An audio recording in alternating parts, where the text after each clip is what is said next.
Executives are just up to their eyeballs. What that means is we have to work just a little bit harder to make sure that we're communicating the value and show that we understand what they care about and that we can make a meaningful difference there.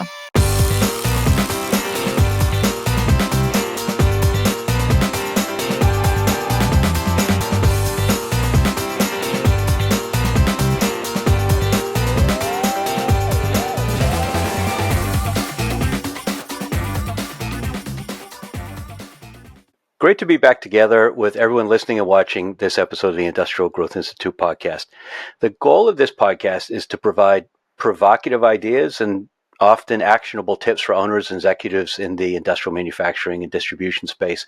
And I predict that today's episode may make our heads hurt a little bit and leave us with a long list of things to work on in both the short and long terms. And to help us do that, I'm joined by Elizabeth Freedman.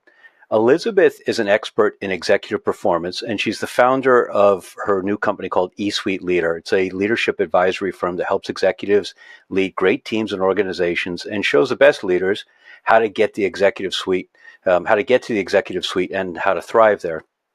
Unlike traditional executive coaching and education that, often tends to emphasize leadership development, Elizabeth, through eSuite Leader, is empowering executives to excel where she argues that it matters most. That's in achieving the outstanding results, delivering the strategic impact, and building the enterprise value. In other words, my words, not Elizabeth, I'd say kind of the pitter-patter as opposed to chitter-chatter, the results, not the theory. Now, I met Elizabeth through the Professional Speakers Association, a group that honored her several years ago with their CSP, the highest, Certified Speaking Professional, I think, the highest earned international measure of professional platform competence in the speaking profession. And that designation reflected her accomplishments as a member of the $1 Million Speaker Club. She also has shared her expertise in leadership across a number of print platforms, New York Times, Fortune Chief Executive, the Boston Globe, and the Rotman Management Journal. And she also writes a regular column on C-suite leadership for Forbes. So she certainly knows what she's talking about. I'm thrilled that she agreed to spend a little bit of time. You know what to do now. You need to share and comment and like this episode. And please join me in welcoming Elizabeth to the podcast. Thanks for being here. Ed, it is my pleasure. And I love where you started that. Look, we get to walk away with all kinds of cool actions and takeaways. But thank you for that gracious introduction. Absolutely. So I want to start with some context. I know some consultants they see consulting as a way to have schedule flexibility and make money. Others see it as a calling to help people. And I know that you are about helping people. I mean, you started in the Peace Corp. You've been a weight loss coach. You spent 8 years helping newly minted MBAs and new professionals find their way through the perplexing workforce. I mean, even our meeting through the NSA, you were very kind and kind of mentored me in the speaking business. Where did that drive to help people come from? Oh, I love that, Ed, and thank you, because I do feel like that's been a thread for me. If I really think about it, it's probably because I've always so deeply appreciated people that have done that for me in some ways. Before you hit record, you were talking about your friend and mine, one of my former mentors, Suzanne Bates. And, it's funny, Ed, and maybe if I take you back to about 20 years ago or so. Yeah, please do. I first started working in this business in earnest. I wound up joining a small boutique consulting firm here in Boston called Bates Communications, which focused on helping leaders communicate with their important audiences. And it was founded by Suzanne, as we mentioned, who was a former TV anchor. Now, I say all of this because you would have thought, Ed, with my background, I did a lot of work in media, I'd written a book, I did a lot of speaking, that I would have joined this firm and been like, no problem, able to help leaders and deliver a lot of value. And the truth is, I really, really struggled. And Suzanne came to me and she said, listen, you got to figure this out.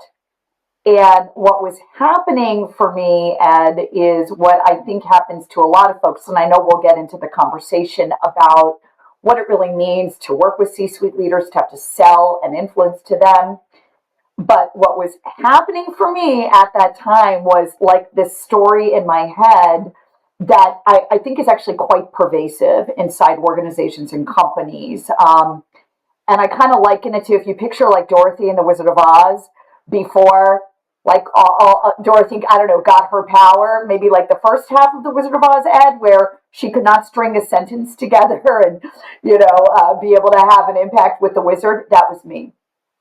So I say this to answer your question because I think I know what it feels like to feel like you need help, Right. to feel like you're struggling in that sort of type of environment. And just to kind of end that story, I wound up really, really not just struggling, I think, to be able to communicate with executives, but see myself as an equal and as a peer. Right.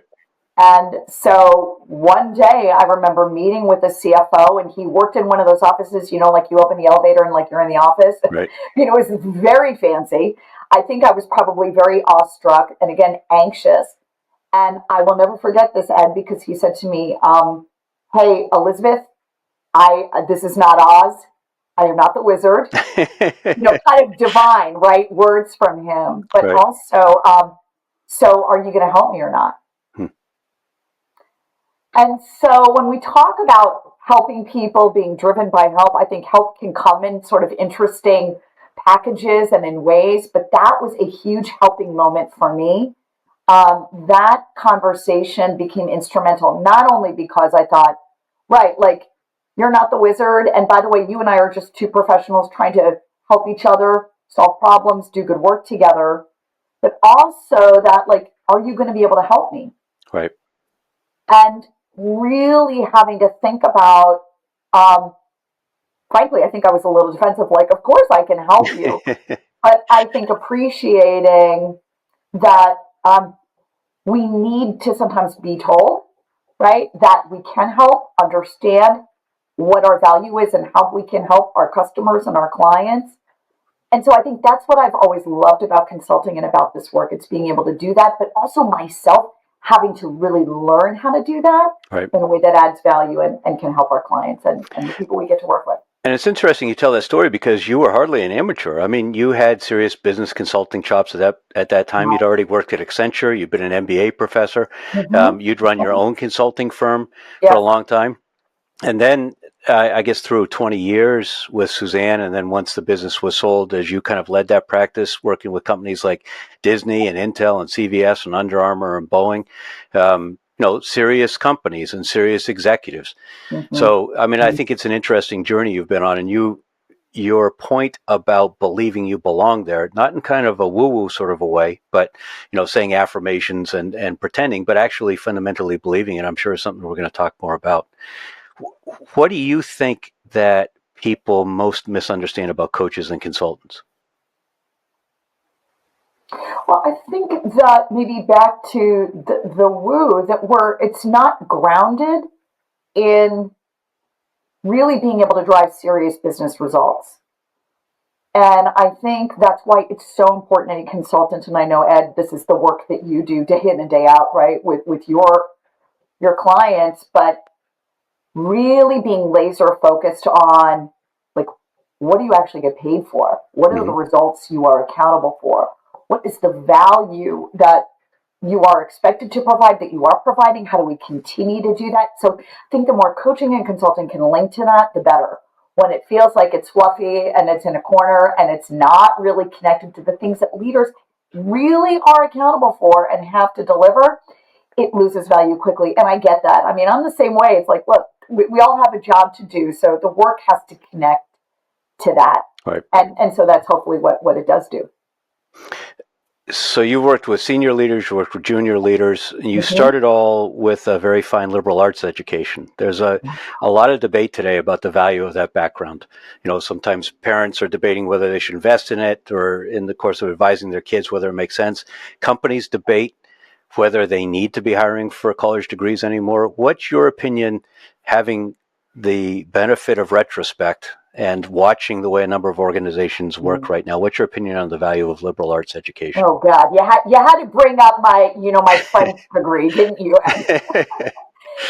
It's funny because, yes, at the time when I was in school, it was very much, I think, seen as a, sort of the ultimate in education and an opportunity to get you to think and solve problems. And to some degree, it did. I will just say my experience was there was such a disconnect between that learning and I think just sort of the practical realities of the workplace, even helping me land a job.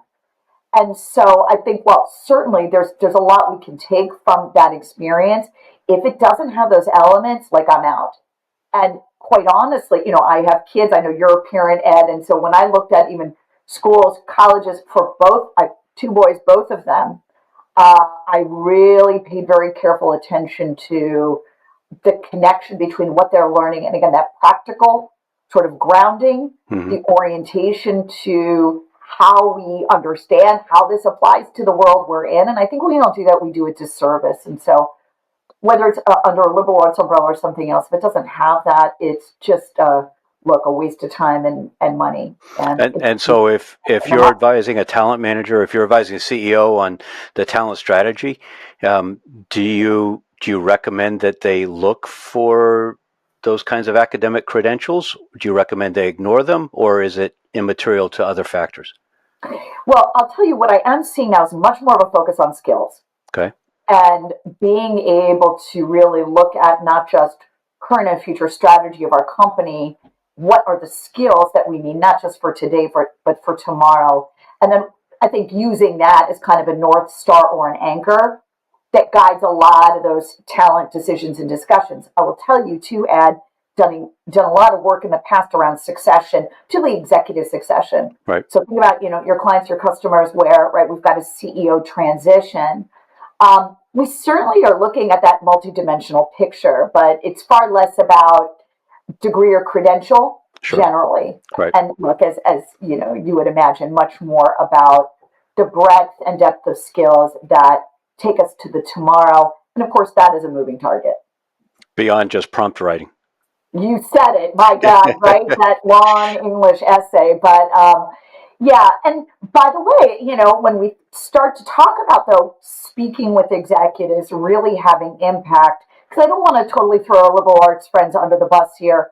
The truth is, some of those skills become absolutely critical at every level. And that never goes away, that ability to be succinct, distill, deliver insight, consider what's relevant, important to help drive decisions, have the kinds of dialogues we know we've got to have in order to be able to, right, land deals and grow opportunities.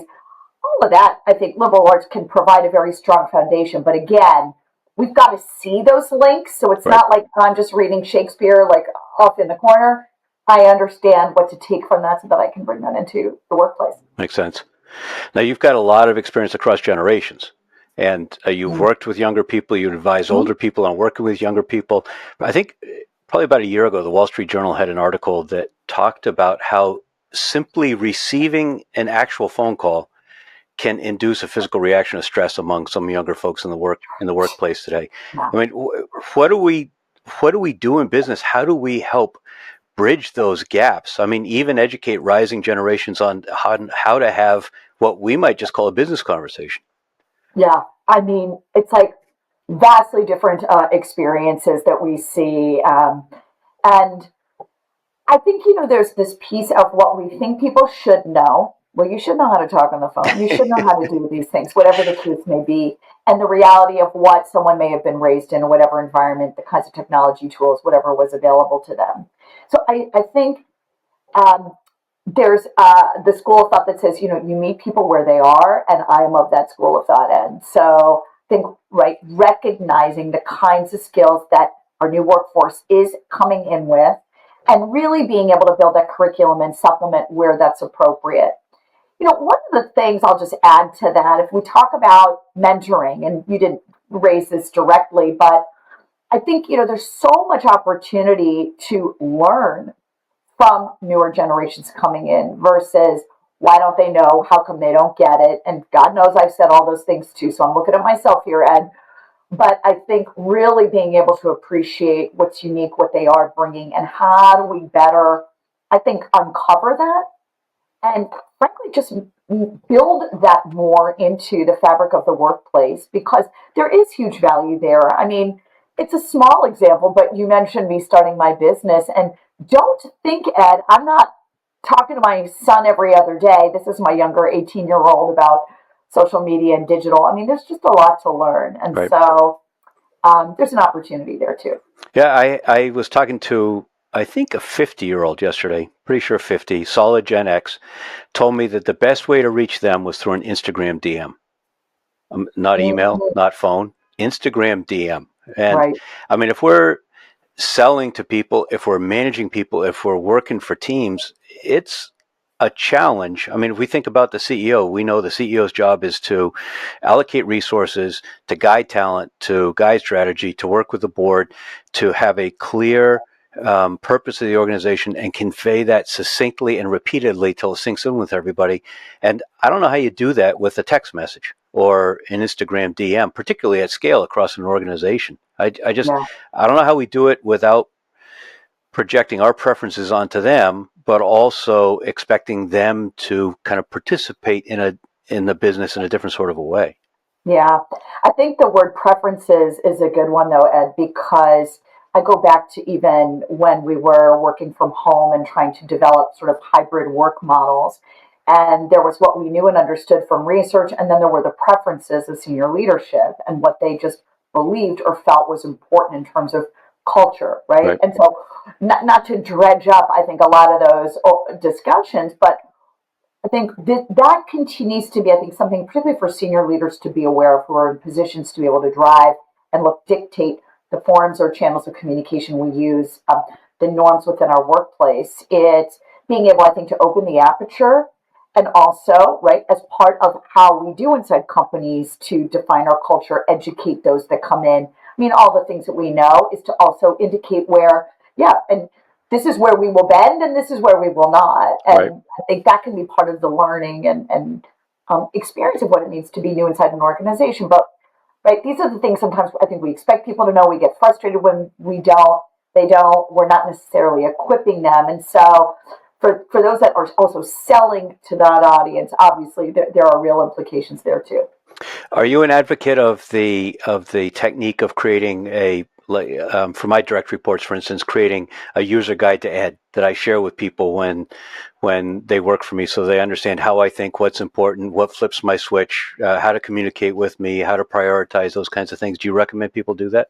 I do in some form, whether we call it a user's guide. I mean, in more traditional corporate settings, that new leader assimilation where we get that understanding of you. I think that's really valuable because again, there's a lot of assumption of why didn't you know or you should have known, Right. and so making sure that that's clear. And by the way, Ed, I would say that's certainly not a one-time exercise. Sure. A real common pain point I hear from clients is around, let's say, the quality of the work. So I'll often hear, Elizabeth, I've told them 50 times, and yet this is still the level of excellence I'm getting, and it's not good enough. And so I think that can feel frustrating, understandably, but how do we continue to help people appreciate, here's the expectation, here's what good looks like, here's what I am seeing, are you now seeing what good looks like? Right. And that is an ongoing thing.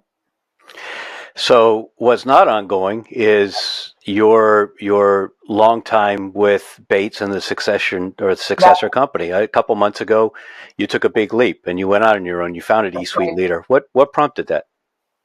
I'll tell you, this has been a long time sort of interest of mine, Ed. I think at my heart, I've always been very entrepreneurial, and I've been really lucky to work for entrepreneurial companies. And, Suzanne was certainly someone I think who allowed me to really take the ball and run with it, if you will. I think, what I continued to see were some persistent challenges, areas that I knew I could be really, really helpful to senior leaders in. And so really now being able to go and look very deeply at some of those areas like not just how do we as senior leaders really run our companies day to day, because what I was finding, Ed, in this is not unique to the kinds of consulting firms I worked for, but we know that so many senior executives step into roles and they struggle. Right. Because, let's face it, it's a hard job. And Sure. we know the failure rate can be high. And so we're all looking at each other saying, what's going on? We're providing coaching, we're providing development. Leaders are going to places like Harvard for a week. And still, we're not seeing the kind of traction. And, as parents, I always thought this was a lot like having kids, that you can read books about having kids and people can tell you, and it's not that that's not helpful, but there's only so much you learn until you're in the seat. Right.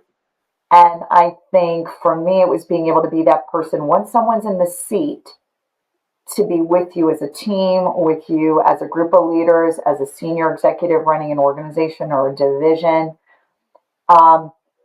and being that thought partner and sounding board. And so that was really the motivation. And, I'll say one more thing, which is that for so many years getting to do this kind of work, which truly has just been the privilege of my career, but so few people get access to it, honestly, Ed. The companies I work with, to be able to have an opportunity to work with an external advisor, coach, to even be part of a program where you get to dive deeply into these areas around executive leadership, it's not common. Right. Even though we're talking about these development programs, more often than not, it's such a small slice of leaders. And so I think my other motivation was to be able to, how do we help more leaders in the world so that more great people can step into these roles, be on boards?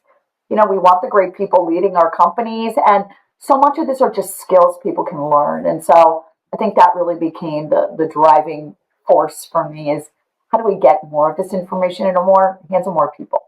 Yeah, I remember one time I was on the Nom-Gov committee of a fairly significant nonprofit, and we were building out the board skills matrix. And one of the points that I tried to make was, let's look for, mid-career executives who will value the opportunity to join this nonprofit board so they can learn how boards work, learn how to view problems from that perspective, but bring the very specific skills and insights that we know that we need organizationally from a board, and everyone wins from that. So I think you're right. I mean, there's a lot of value in helping those mid-career people have those opportunities.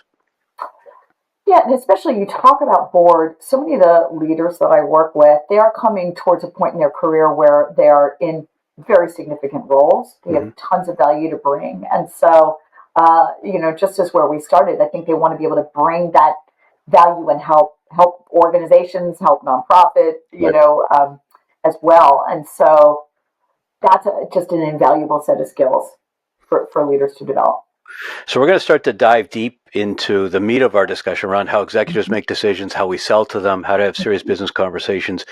But first, just to kind of set some context to guide you as you're thinking about the answers, many of the listeners to this show are in the industrial manufacturing space. Some are individual contributors. Many are mid and senior level managers and executives and owners and board members. What's common across them, though, is that in most cases, they kind of define their world through their product or service. And most of the marketing and sales teams focus on the technical buyer and the products. And so I really want to dig into this executive angle, how to think like the C-suite, how to understand what pushes their buttons, how to sell to them. So with that background, what I've been particularly looking forward to about this conversation is the fact that you bring really two powerful complementary perspectives. First, you've had to crack the code on how to sell to the C-suite. They're your prospects and your customers. But second, a lot of your work is helping them navigate their decision environment. And I want to start with the latter. In other words, how people are making these decisions these days. One of the things that prompted my reaching out to you a while ago was an article in the Financial Times entitled, "Have Humans Passed Peak Brain Power?" And that article presented some data, showed that there's a measurable increase in the difficulty that adults are having in concentration and critical thought. And it kind of mirrored a lot of what I'm seeing, where people are just so overwhelmed that often important decisions just don't even get made because there's no bandwidth left. But I don't want to bias the conversation. I mean, having done so, I guess, with that preface. But how have you seen the decision-making process of senior executives evolve in your experience in recent years? Well, I think, first of all, what you're saying certainly resonates. There's just an overwhelm. And we can point to maybe all of the sort of predictable factors, right? Just the convergence and the flow of information, the rate at which and pace at which it's coming at people, the back-to-back calendar. So like there's no time to think ever. And we could go on. So that is certainly happening. And if we think about what has traditionally maybe informed decision making versus today, at least in my experience over 20 years, it's not vastly different. There are some very fundamental questions that I think leaders are asking. They're assessing risk. They're considering, do I need this versus that? Do we have the resources? I mean, so we could go on, I think, about sort of maybe some standard questions. But I think what it always has come down to is our ability, for those of us that are trying to inform and influence the decisions of senior executives, is absolutely making that feel clear, compelling, obvious, easy. It may sound basic, Ed, but we really have to start there. Because when we are dealing with an audience that is under pressure, that is overwhelmed, that does not have time to think, when we come in with a lot of complexity, lots of data points, when we overwhelm with information, when we ourselves are not clear on what is it we're asking for, when we're not providing insight, I mean, all of those things, we make it harder for ourselves. Right. And so I think that's kind of the foundation for maybe what's going on behind the scenes when we start to think about, well, why is decision making challenging? Are they more overwhelmed? Is there a lot going on? Yes, but also we may be doing things unwittingly that are contributing to that. So what are the common threads that you're hearing? I mean, everyone's got too much email. Everyone's got too many meetings. Everyone's concerned about now it's tariffs or geopolitical uncertainty. Mm-hmm. But across the board, if you had to pick 4 or 5 pressures that you hear from people that they're under, what are they? Mm-hmm.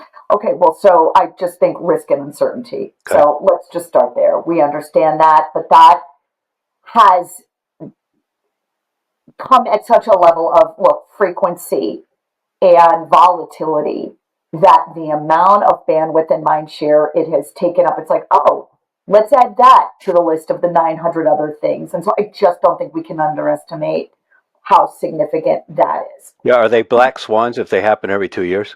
Well, right. I mean, it's just immediately diverts everybody's sort of focus and attention. And so we've got that going on. I also think, and this certainly what will differ across the different, let's say, industries that your clients are engaged in, Ed, but, you think about some of those macroeconomic pressures. So I think about maybe more recently, and I too work in the industrial manufacturing space. And so, right, lots and lots of shift and engagement around sustainability, understandably. But so you think about just even something like that as a theme, given lots of ammunition and attention at one time by you in the investor space. So we have these sort of important ideas and themes, and more than themes, right? But real concerted areas that, again, divert attention. So We've got that. There's uncertainty. There are these sort of macroeconomic issues or pressures that emerge.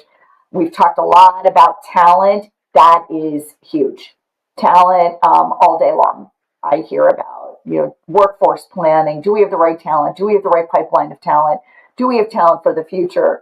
Right capabilities?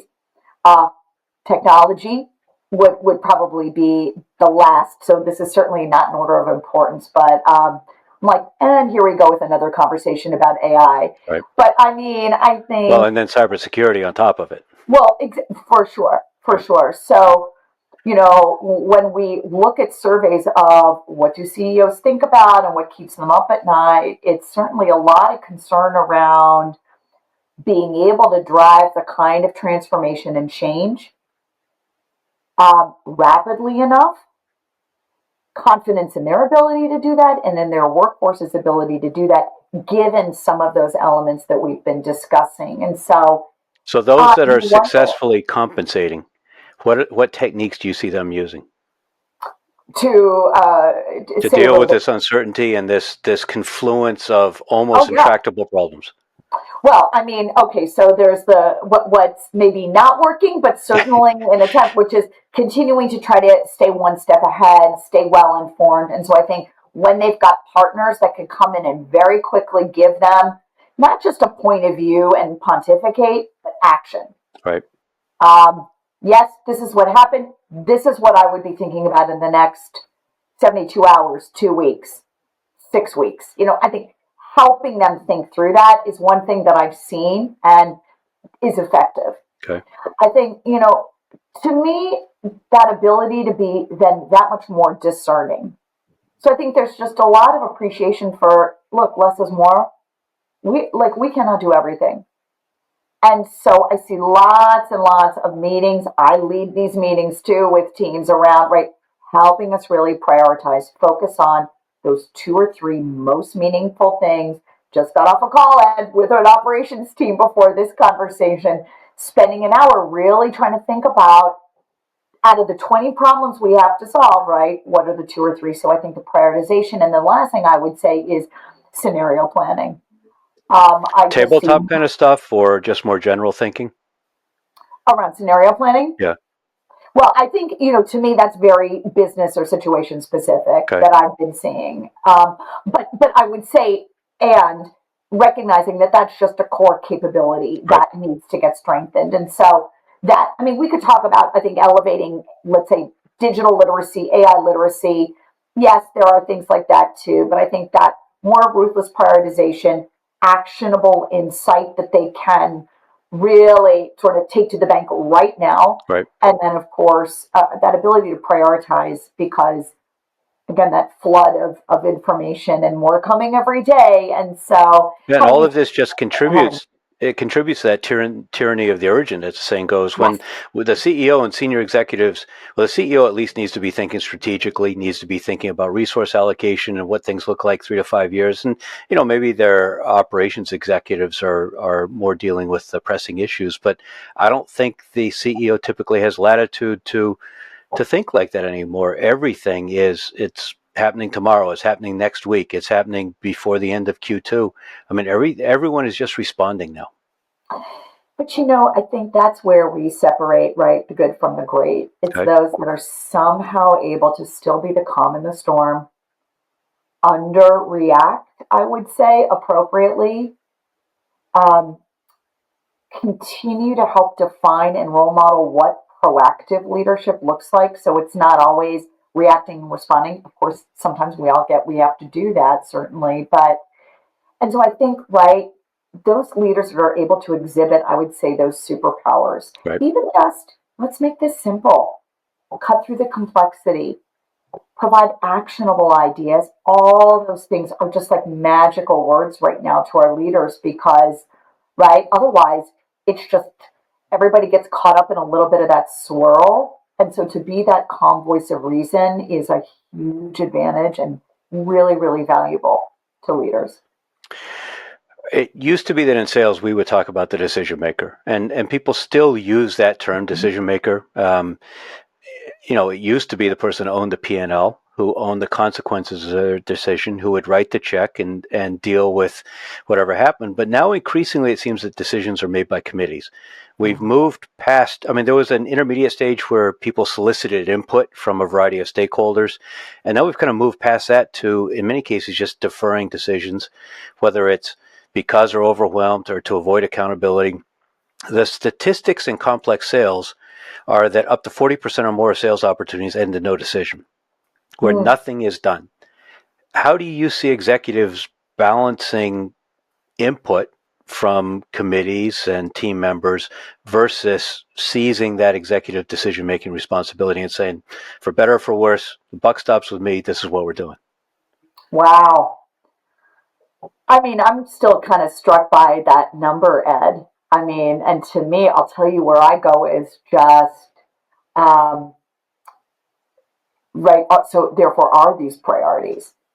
And so sometimes I think, right, even starting with affirming that, right, whatever it is that we're tasking a group with, an individual with, whatever the case may be, where does this fall on the priority ladder? And I don't know about you, but I've certainly been in situations where people look me in the eye, they swear up and down, this is a priority, yes, Elizabeth, and then I don't hear from anyone. And so I think just recognizing, look, priorities do change quickly, whether it's an individual or a group. Mm-hmm. But I think it's important, and look, I think a good salesperson knows we've got to continue to assess, right, where this falls on their priority list.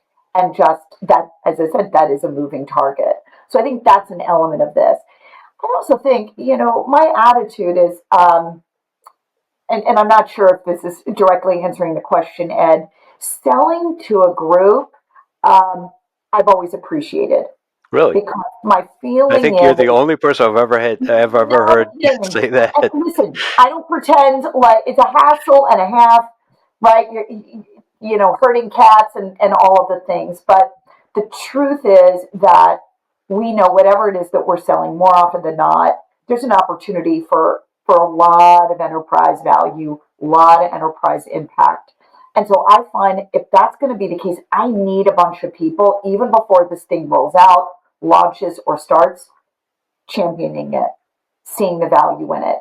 And so, while this isn't always the case, having a group of decision makers that have signed on for the value of this, I view as people that are now going to be advocates, people that can help me continue to sell the value of it.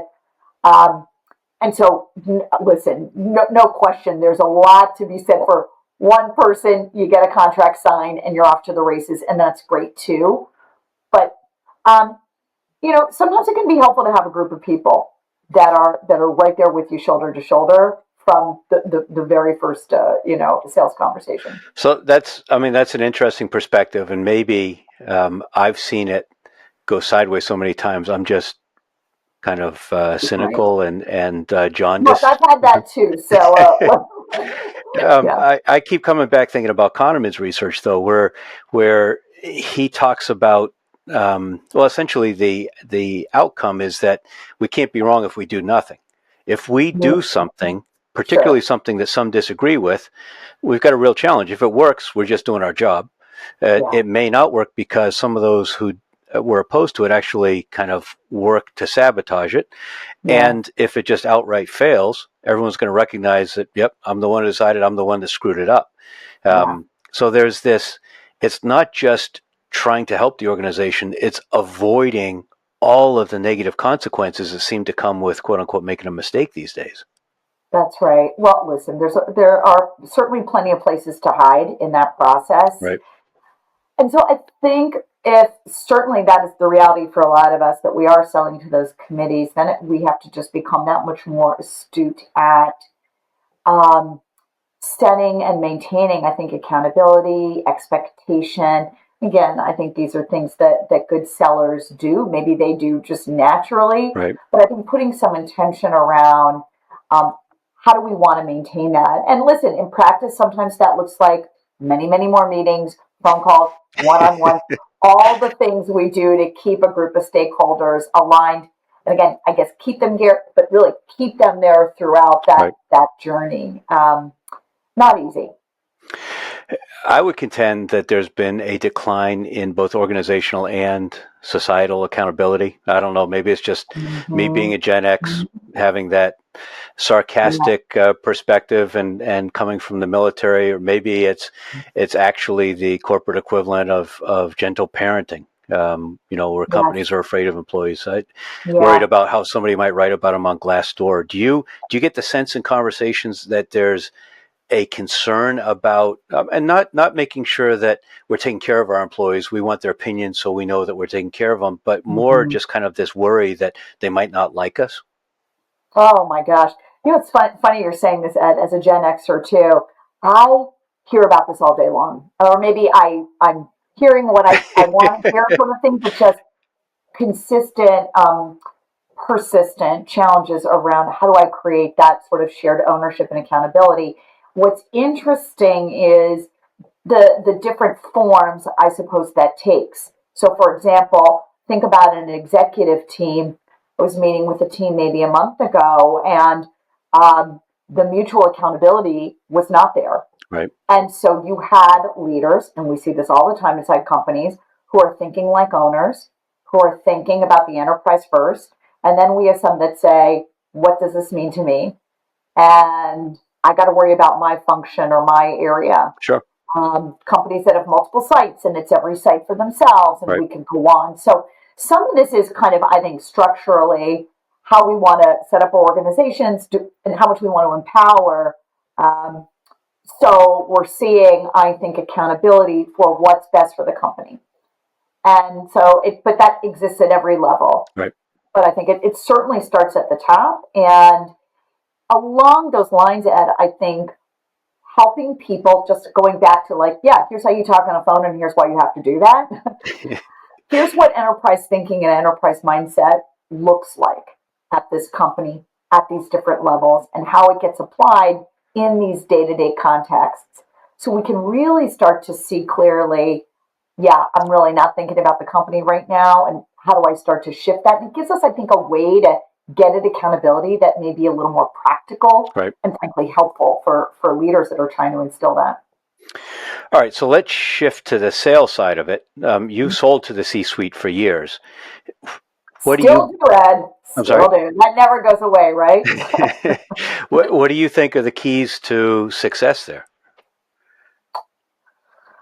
I love this question because we could talk all about techniques and strategy. And Ed, I think at the end of the day, it's the be good strategy.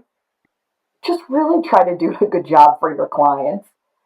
And I mean, I don't mean to gloss over, or I know there's certainly a lot under the hood, but I think I felt and still feel just, true gratitude if someone entrusts any aspect of their work, their leadership with me. I want to really, really try to hit it out of the park. And so what does that mean?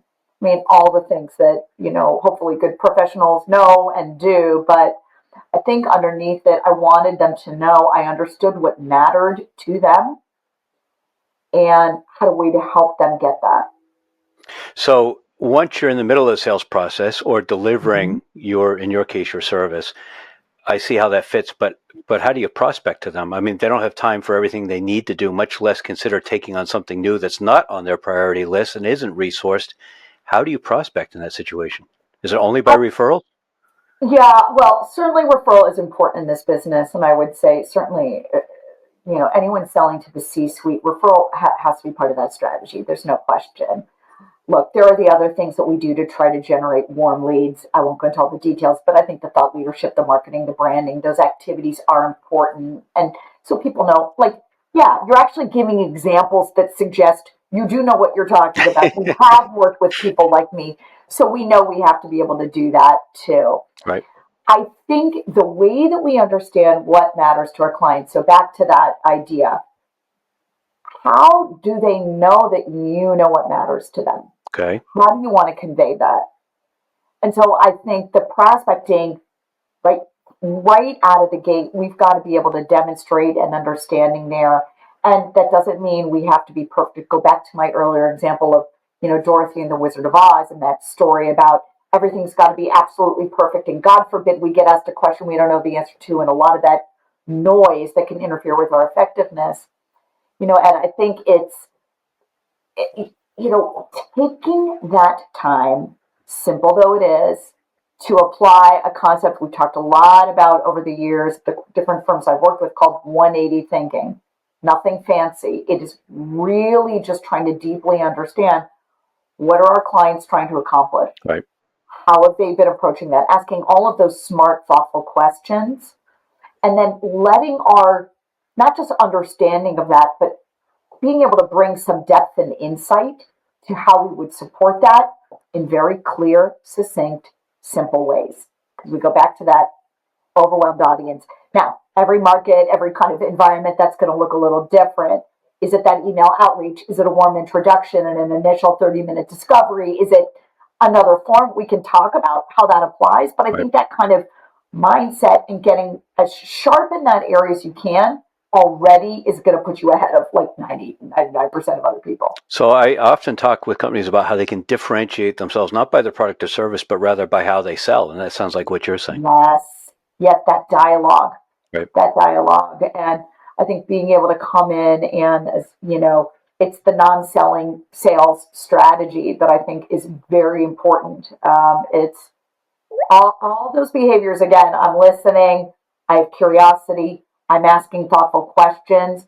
I've done interesting research, which doesn't mean I have to be an expert in all things you and your business, but I have a thoughtful perspective and point of view, all those things. Is there still a huge differentiator? I would agree.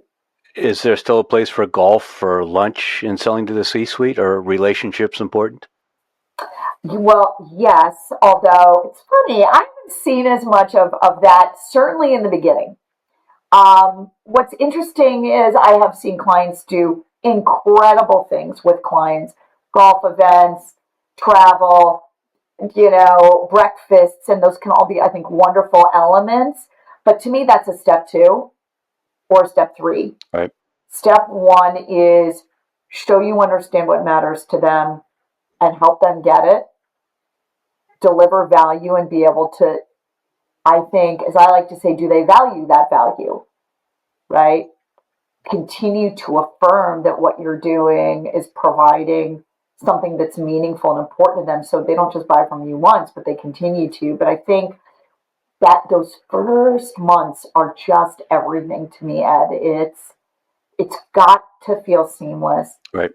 We know how hard it is to get a client in the door, and so the onboarding, those initial discussions, all those first things, I would say we're still selling. Maybe that contract got signed, but no. I mean, certainly there still is a lot of potential buyer's remorse, and not because they really think they made a mistake, just because, geez, what if I made a mistake? Yes. I mean, Yeah. For sure. Yeah, and I mean, they're trusting us with big stuff. Right. And so there's a lot on the line, and so I think just really feeling that every touch point, every interaction, whether we're selling or whether we're delivering, that feeling of you get it, right, is just front and center to them. All right, so let's talk a little bit kind of around a scenario. Oftentimes, the folks listening to this may be selling capital equipment. So let's say they're selling a $500,000 solution to a company that's anywhere, could be $25 million to $10 billion. But in any event, $500,000 is going to be material. Yeah. But much more than the $500,000 is that often these have the potential to substantially disrupt production and operation. So it's a much bigger risk in terms of if you shut the factory down for 3 days because you make a mistake, the $500,000 is going to be, chicken feed compared to that. Mm-hmm. The other part of what goes on is that the people kind of conducting the process are often local technical people, like the plant engineer, for instance. And they're having conversations that tend to be very comfortable for the salespeople because they're talking about those technical features that are kind of the default for many salespeople. The problem is that this completely misses the folks that are involved and make the decisions about whether or not capital is going to get requested, much less whether capital is going to get allocated. So how does somebody bridge those conversations? How does a sales rep who's comfortable speaking with the maintenance manager, the plant engineer, the plant manager, also be comfortable speaking to the regional VP, the CEO, the CFO, and have the appropriate conversation in both cases? Yeah. I mean, I think you sort of said it, Ed. We've got different audiences. And so, I get really practical, like, right, who are those different audiences and how do we have to think about each of them? And so I think having, even if it's a simple game plan, but a game plan is key. And, there's pre-game, there's the game, and there's post-game. So I think there's different elements along the way. But at each, back to this fundamental understanding of what's driving that group, what's important to them, what are going to be the important questions they would ask, what are they not going to ask but really be thinking. I mean, this is part of that pre-game, pre-work that we're doing. And there's no... You mean buyers don't ask or say everything that's going through their minds? For sure, right? I mean, and I think to be, just as we said, that ability to be proactive. I mean, one of the things that I like to do and recommend to people, it's kind of the setting the table activity. Imagine you go in, you're setting the table. What's involved there? Well, what's involved in part is all of those concerns and objections that they're going to have, and we know good old-fashioned objection handling. But really to be able to identify how would they articulate that objection? What's our thoughtful response? So it's like, we're going to shut down the factory for 3 days or whatever on the floor. Are you kidding me? And so how do we want to be thoughtful there? But I think back to that idea of 180 thinking, really deeply understanding your audience. Because we all know if you go in, right, you speak French to the people that speak French and you speak Spanish to the people that speak Spanish. And so we must be able to speak in their language. And That's just got to be an expectation or a skill. And it's perfectly okay to know about yourself. I'm a little more comfortable or fluent in this language. Right. Fine. Now we get to learn the other language too. Right. And that's just a set of skills and behaviors and repetition. And it feels like the hardest part is to simplify it for the C-suite, because I think the way many people think about the decision, there's increasing understanding of complexity as you move up. And so they want to provide the entire story as, instead of almost going the opposite direction, deal with all the complexity at the operational level, and at the business decision level say, hey, you've got this very clear objective, you need to do this, this is how it helps you do that, and this is why, why it's the right decision. 100%. I mean, even just understanding, I think, what would be the criteria exactly by which, they would be making a decision, vastly different. That ability, I think, to show up as a peer, that may look less informal. Mm-hmm. That may certainly look like fewer words, but it's an entirely different set of things typically that we see that audience cares about. And so to go in with that level of detail, asking the kinds of questions you would ask maybe to audience A versus your executive audience, over talking, write detailed slides, asking questions that, again, would not be appropriate for that audience. Right. We could go on, but we can't carry that same stuff into that. And so exactly as you illustrate, it's got to be that sort of direct to the point, but through the lens of, I understand what it sounds like you really care about here. With that, I think, sort of in the back of our mind, we can be so much more effective. And for many salespeople, their biggest concern is pissing off their lower level contacts. Why are you going around me? This is my project. Right. Yeah, no, I mean, this seems to be just like the thing in every industry. It's like, nah, I can't. And so I think we've got to really, really be able to, I think, have a strong response to that. And that may be anything from, listen, you and I both know that this is an individual who's ultimately going to be, accountable for a responsible. We've got to bring this person into the discussion. Help me figure out a way to do that. Love you to be part of that conversation. In my world, Ed, I'm asked to lead a lot of executive team meetings. I will not do it unless I speak with the CEO or whoever is running that team. Even if it's the president, say, no, this CEO wants me to. I understand that, but this is the individual ultimately accountable and also for leading the team. I want to make sure this is aligned and obviously serving them. So we all have to have that kind of language and response in our back pocket. But if we get caught in the, I don't want to make them mad, not only does that hurt our business, but it's so counter to exactly who we need to be.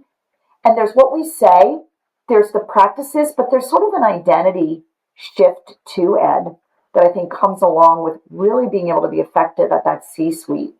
And so if we're still caught up in that, I don't want them to be mad, that's kind of our old identity. Back when you stepped out of the elevator into the big lobby and the CFO had to tighten you up. Totally. 100% versus, wait a minute, I'm here to try to support this business in this way. Here's what it takes to do that. Here are the conversations I'm going to need to have and so on. That's right. You've been selling to the C-suite for a long time. You're really good at it, but we all lose deals sometimes. What's the most common reason you lose deals? Oh, God, I love that question. The most common reason they didn't want to do it in the first place. And so I'm sort of talking out of both sides of my mouth here, Ed. Here's a recent example. Head of HR at a company said, I want you to work with the CEO. Now, I have learned, Ed, over the years that even if I'm wanting to say, yes, let's do it, sounds great, I have to, take my own medicine here, do the same things of, tell me why this CEO believes they want to do this work. Right. Like, convince me this is something they want to do. And sure enough, when I got on the call with the CEO, his response was, yeah, I don't understand why we're talking about this. Wow. I didn't want to do this. And so that happens more often than you think. And so that's certainly one reason. And so that's on me, right? I think, qualify those opportunities, save them time, save you time too. Right. You got a lot going on between launching a new business. You've got kids launching into their lives. You've got all these competing priorities. How do you manage your own stress? I'll tell you one of the things I've done recently, Ed, I bought one of those like weighted vests Mm-hmm. and I go on walks. And I had a coach once who said, take your problem on a walk, tell the walk you need to solve the problem. And I'm sure I look crazy because there I am walking up and down these like walking trails, with the weighted vest, talking out loud, Ed. Yes, I do that about how do I want to think about this or what would I say here? But, I find like that's important. Getting outside. Someone said to me, you know what? You need to be outdoors and have an outdoor hobby for every season of the year. And I always thought that was good advice. And so I really tried to take it, getting out, going on those walks. That's certainly been one thing. So you're not listening to podcasts or music. You're talking through problems? I'm listening to this podcast. Oh, no, I do both. I do. I listen to podcasts. What speed do you listen at? But you know what, Ed? I think back to this overwhelm. I mean, I feel it too. And so I got to a point where I'm like, I don't want to hear any more ideas or advice. I need to just do what I know. Right? Let's act on what we know, and also listening to the own inner voice. And so I think that's just been really, really helpful. One thing I've noticed, you post frequently, but you're quite private about personal interests and activities. So most people seem to hang out all their laundry these days. And in contrast, I don't see you talking about anything personal, no reference to your dog. There was one, you had a post recently with your dad, I think, at your wedding. But outside of that, there's not much. Is that a conscious choice or is that just who you are? This is funny, Ed. Someone else said that to me, and I think what I'm hearing is like maybe that wouldn't be like such a bad idea. I think this goes back to maybe something like, well, I'm just here to talk about work, and why would that matter to people? But I mean, my God, I know it's so important to understand not just who you are sort of professionally, but who you are as a person. Right. And so probably have some work to do in that area, quite honestly. Could do a little more there. What's a business decision that you made along the way that you were really worried at the time was a mistake, but turned out to be brilliant?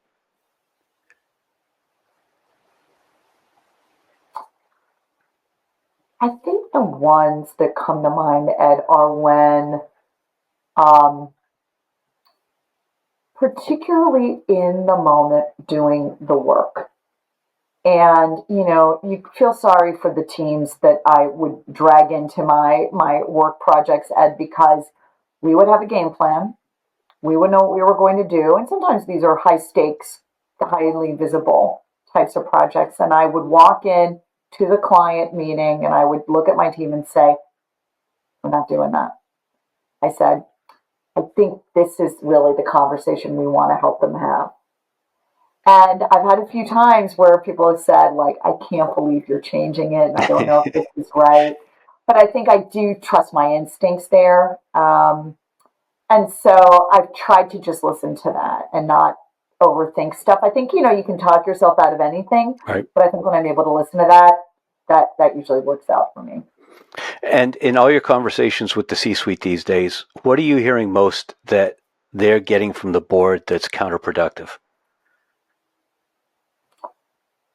I think the board wants to move fast.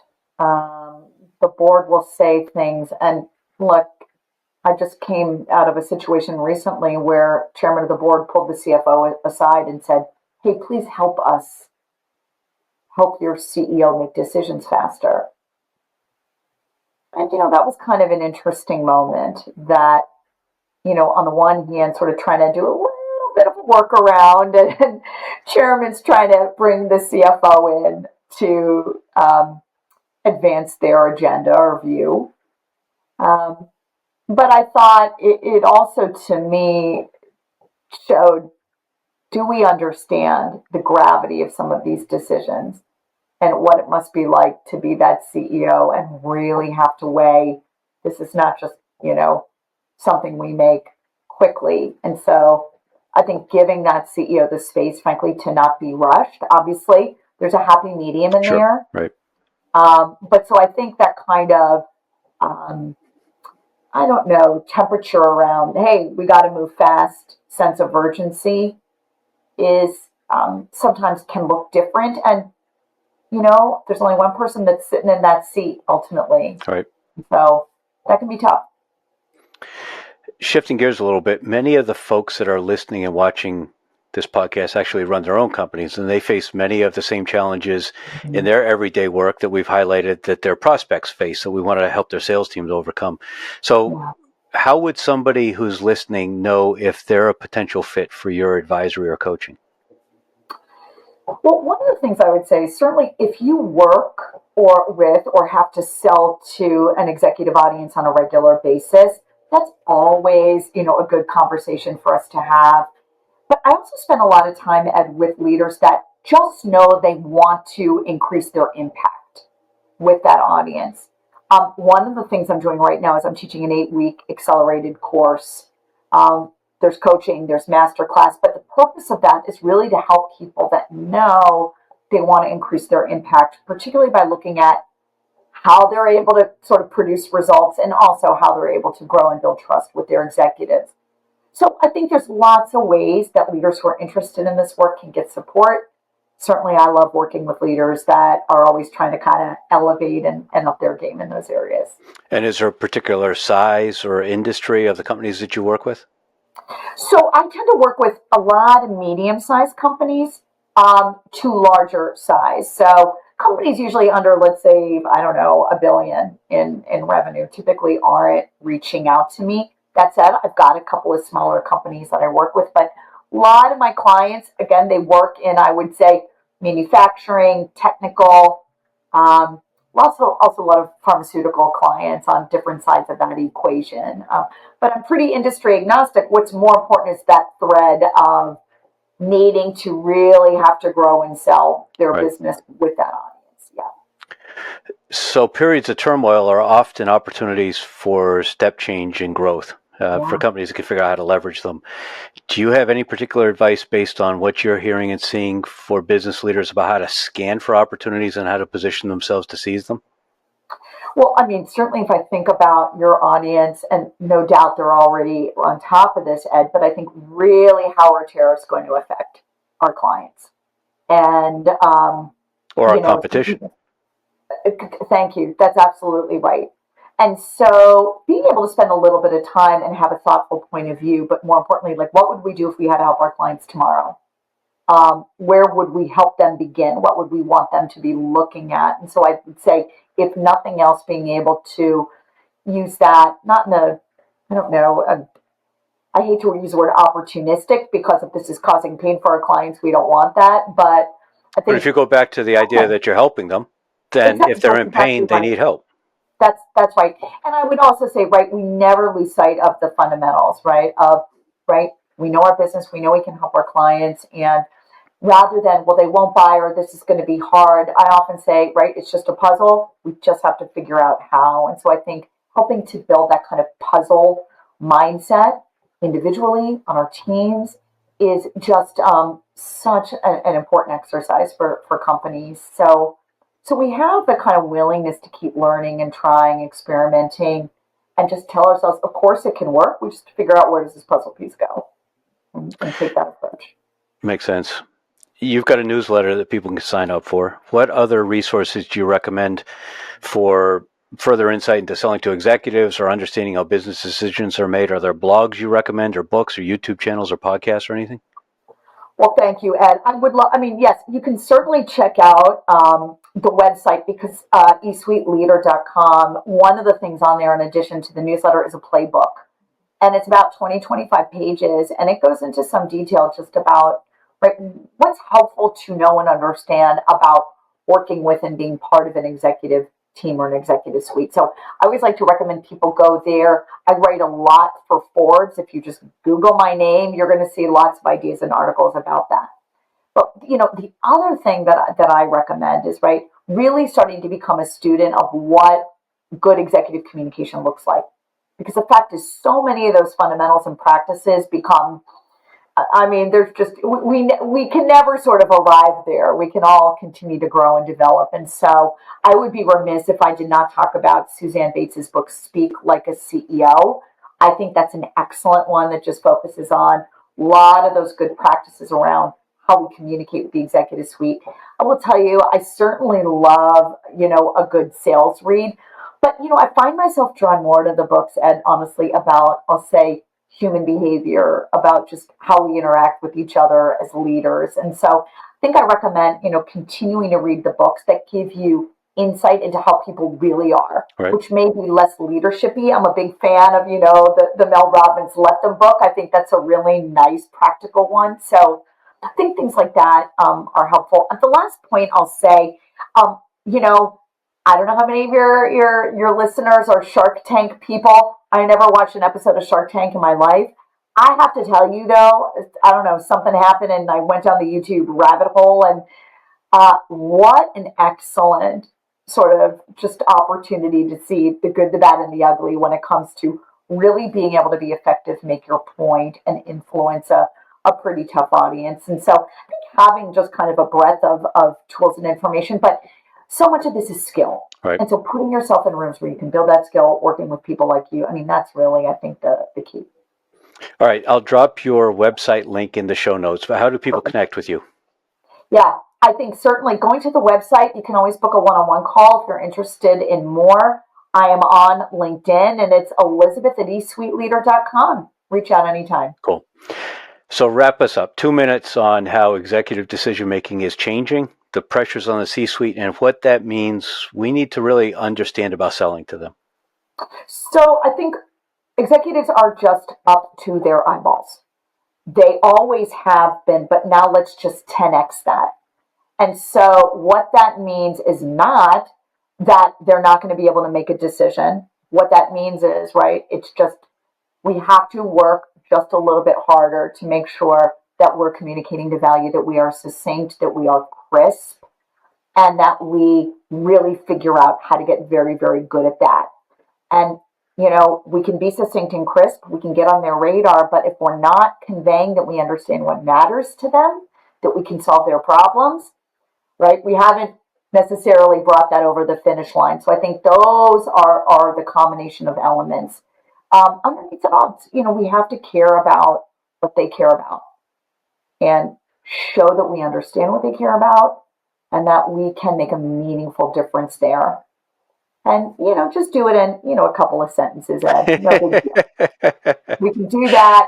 We're in excellent shape, or even if we can come close to that, hey, we're so far ahead of the game. Well, that may be the best use for ChatGPT then, is try to take these complex ideas, build a custom GPT with the persona of the C-suite you're selling to, and then say, okay, take this 3-page thing and put it in 3 sentences for me to make an impression. You got it.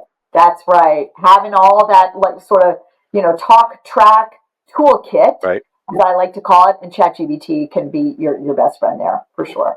All right. This has been a really thought-provoking conversation. Thank you so much, Elizabeth. Ed, thank you so much. My pleasure.